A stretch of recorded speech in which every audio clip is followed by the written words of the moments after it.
Assalamu alaikum görüşçüler. Bugünkü Oş şahar boyunca qanday iş kızıl жүрүп жатат ошолорду көрсөтүп кетсек. Oş rayonundabыз учурда.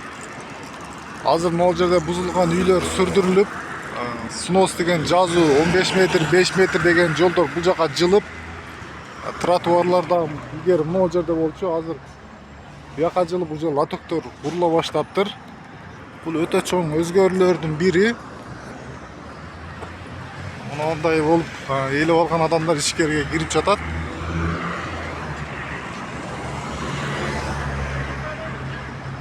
Бул жакта суу өтүүчү лотоктор болот.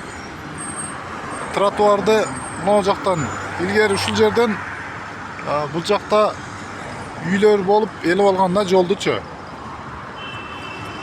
Учурда мынтип жолдорду кеңейтүү иштери өтө кызуу жүрүп жатат. Буну 10 уктап, 10 түш көрсөң дагы мындай нерселер болгон эмес. Ош шаарында бул өтө чоң, Ош шаарынын тургундары үчүн, Ош шаарлыктар үчүн өтө жакшы бир өзгөрүү десек болот.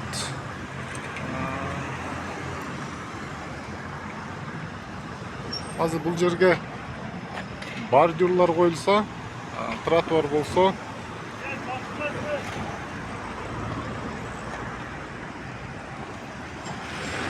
будан ошо бул жакка карап дагы снос иштери кетет.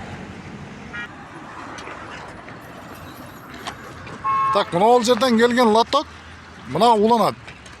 Будан бул жака дальше кетет да. Сиздерге азыр бул жакта тааныштырып кетсек, бузула турган снос объектилерди. Мына суу учурда мына жерге келип токтогондагы будан каяка аккан, кантип агат, же будан буяка агып кетет. Мына үйлөр дагы до конца бузулуп жатат. Мынтип үйлөрдү уже ичкериге киргизе баштады элдер.